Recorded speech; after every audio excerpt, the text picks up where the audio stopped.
वार्ता है, बहुत महत्वपूर्ण प्रेस वार्ता है और बीइंग चेयरमैन निफा ये मेरी लास्ट प्रेस वार्ता है, क्योंकि जो हमारी 2 दिन की राष्ट्रीय कार्यकारिणी होने जा रही है उसमें अब ये पद हम लोग हरियाणा से बाहर किसी और ऐसे व्यक्ति को जो निफा के लिए बहुत डेडिकेटली काम कर रहा है, क्योंकि हमने एक विचार किया है कि चेयरमैनी सारी उम्र करनाल में नहीं रहनी चाहिए, सारी उम्र हरियाणा में नहीं रहनी चाहिए, बाकी स्टेटों को भी मौका मिलना चाहिए।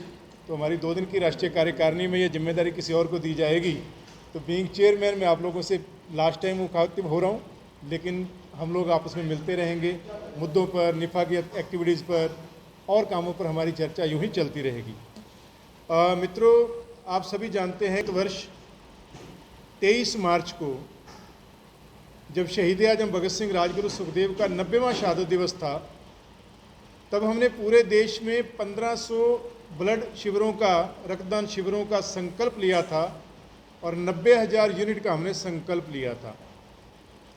आप सभी के सहयोग से, मीडिया की सक्रिय भूमिका से, साथ से पूरे देश में हमारी मीटिंगें हुई, पूरे देश में हमने जो है इस अभियान को आगे बढ़ाया और आप सभी जानते हैं कि 1502 कैंप हुए थे और 1,03,000 यूनिट जो है वो रक्त इकट्ठा हुआ था।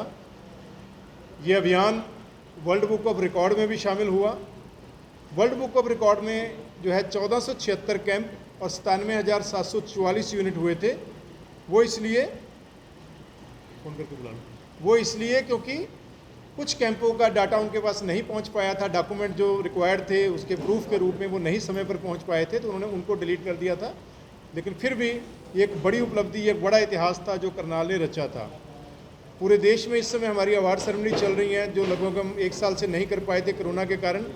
अभी अवार्ड सेरेमनी ब्राना जी आज धर्मशाला गए हैं, कल वहाँ पर राज्यपाल हिमाचल प्रदेश चीफ गेस्ट हैं, तो हिमाचल की संस्थाओं के लिए कल वहाँ अवार्ड सेरेमनी है। 14 तारीख को गुजरात में थी, गवर्नर गुजरात आइए, प्रवेश जी आइए, गवर्नर गुजरात वहाँ पर जो थे हमारे मुख्य अतिथि थे।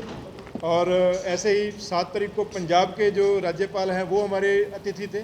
तो एक हमारी पूरे देश में चल रही हैं। आने वाली जो 7 अप्रैल है उसमें राजभवन महाराष्ट्र में, उसकी जानकारी ये आपसे, क्योंकि सारा कोरम भी पूरा हो चुका है, मैं वो जानकारी आपसे साझा करना चाहूँगा। और आप लोग एक फ़ोटो भी ले लें स्पेशली प्रिंट मीडिया के लिए, उसके लिए मैं चाहूँगा हमारे सभी साथी फ्रंट पेज जो है ये अपने हाथ में रखेंगे। हम सभी जो है ये अभियान जो है इसकी जानकारी भी देंगे जी।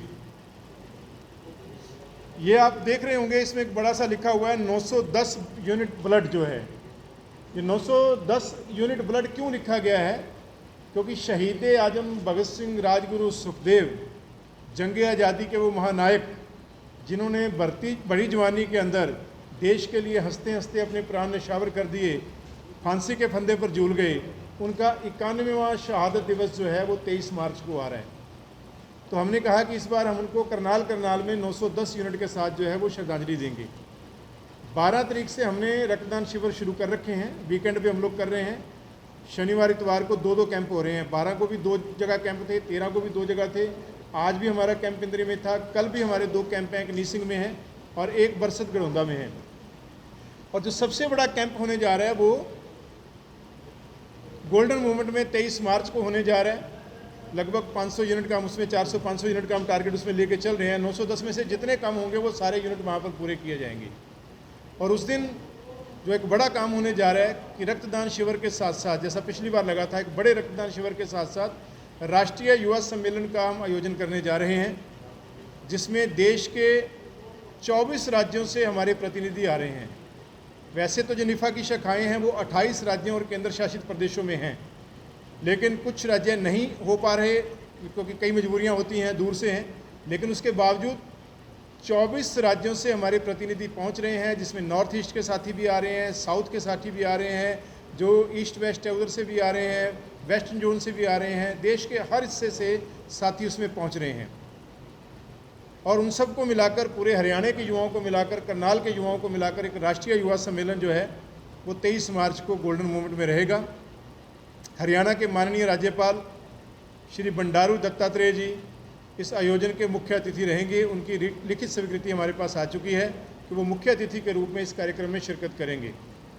कार्यक्रम की अध्यक्षता करनाल के सांसद करेंगे श्री संजय भाटिया जी, और विशिष्ट अतिथि के रूप में माननीय उपायुक्त महोदय, एसपी करनाल और उनके साथ कुछ हमारे समाजसेवी और प्रबुद्ध व्यक्ति जो हैं, एसपी चौहान साहब रहेंगे, डॉक्टर नीरज गुप्ता हैं जो दिल्ली से हैं, एक व्यवसायी हैं, वो इस कार्यक्रम में विशिष्ट अतिथि के रूप में रहेंगे और करनाल के सभी प्रबुद्ध नागरिक जो हैं इस कार्यक्रम में शामिल होंगे। इस कार्यक्रम की जो रूपरेखा बनाई गई है, जहां राष्ट्रीय युवा सम्मेलन होगा, राष्ट्रीय युवा सम्मेलन के साथ साथ ब्लड जो डोनेशन कैंप है वो भी चल रहा होगा और साथ साथ शहीदों के जीवन को दर्शाती हुई, उनकी महान शहादत को दर्शाती हुई पेंटिंग एग्जीबिशन भी लगाई जा रही है जो निफ़ा फाइन आर्ट विंग की ओर से लगाई जा रही है। निफ़ा फाइन आर्ट विंग के पूरे हरियाणा से जो कलाकार जुड़े हुए हैं, जो हमारी अलग अलग ब्रांचें हैं, वो अपनी अपनी ब्रांचों के कलाकारों की पेंटिंग्स यहाँ लेकर पहुँचेंगी और वो पेंटिंग भी उस दिन वहाँ पर एग्जिबिट की जाएंगी ताकि लोग उन पेंटिंग के माध्यम से भी शहीदों के जीवन के बारे में जानकारी हासिल करें। इसके अलावा एक और बड़ा कार्यक्रम इसमें जो है हिस्सा इसमें रखा गया है कि जो संवेदना कार्यक्रम हुआ था पूरे देश में, जो हमारे स्टेट कोऑर्डिनेटर बनाए गए थे, क्योंकि वैसे तो हमारी राज्य स्तर पर अवार्ड सेरेमनी चल रही हैं, लेकिन सभी स्टेट कोऑर्डिनेटर्स को उस दिन करनाल में सम्मानित किया जाएगा इंटरनेशनल लाइफ सेवर अवार्ड से और वर्ल्ड बुक ऑफ रिकॉर्ड के सर्टिफिकेट से, और ये सम्मान उन्हें माननीय राज्यपाल महोदय के हाथों मिलेगा। मित्रों, 23 मार्च के कार्यक्रम के साथ साथ 21 और 22 2 दिन की हमारी राष्ट्रीय कार्यकारिणी की बैठक होने जा रही है। वो विकास सदन में रहेगी, जहां राष्ट्रीय कार्यकारिणी की बैठक के अंदर निफ़ा का आगामी रूपरेखा क्या होगी, निफ़ा आने वाले समय में देश हित में क्या काम करेगा, सामाजिक सद्भाव के लिए, समाज भलाई के लिए क्या काम करेगा, ये जहां पर जो है डिस्कस किया जाएगा, तय किया जाएगा। नई राष्ट्रीय कार्यकारिणी का गठन किया जाएगा और जैसा मैंने बताया है कि मैं इस 23 मार्च को 21 साल मुझे हो गए निफ़ा के चेयरमैन के रूप में अपनी सेवाएं देते। जब तक ज़िंदगी रहेगी तब तक निफ़ा के कार्यकर्ता के रूप में हम लोग काम करते रहेंगे, लेकिन ये विचार किया गया है कि अब चेयरमैन का पद जो है वो किसी दूसरे राज्य को दिया जाए और हर बार रोटेशन के हिसाब से नए राज्य को दिया जाए, ताकि जब पूरे देश के युवा हमारे साथ जुड़े हैं तो पूरे देश को ये मान हासिल होना चाहिए कि वो निफ़ा का राष्ट्रीय चेयरमैन बन सके, ये करनाल का और प्रतिपाल पन्नू के नाम का ही ठप्पा ना रहे। तो उस नई राष्ट्रीय कार्यकारिणी का चुनाव भी जो है उसमें किया जाएगा और साथ ही राष्ट्र निर्माण में देश के युवाओं की क्या भूमिका हो सकती है, इस विषय पर संगोष्ठी के रूप में चिंतन किया जाएगा और जो भी ब्रीफ में निकल कर आएगा उसी के आधार पर कार्य योजना बनाई जाएगी और कार्य योजना बनाकर निफ़ा पहले से ज़्यादा गति से, पहले से ज़्यादा जुनून से, पैशन से काम करेगी।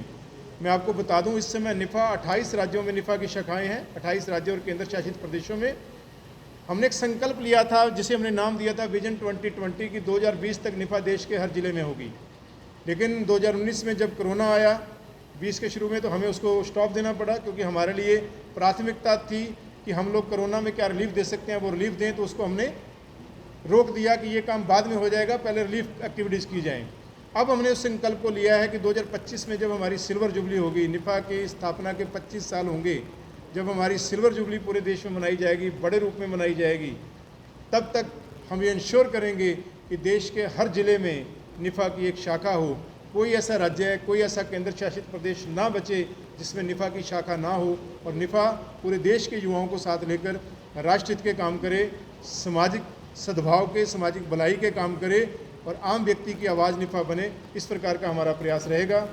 ये पूरी जानकारी है जो इस कार्यक्रम के बारे में है। इसमें आप लोगों का कोई प्रश्न हो, कोई आप लोग जानकारी लेना चाहते हो तो आप मुझसे ले सकते हैं।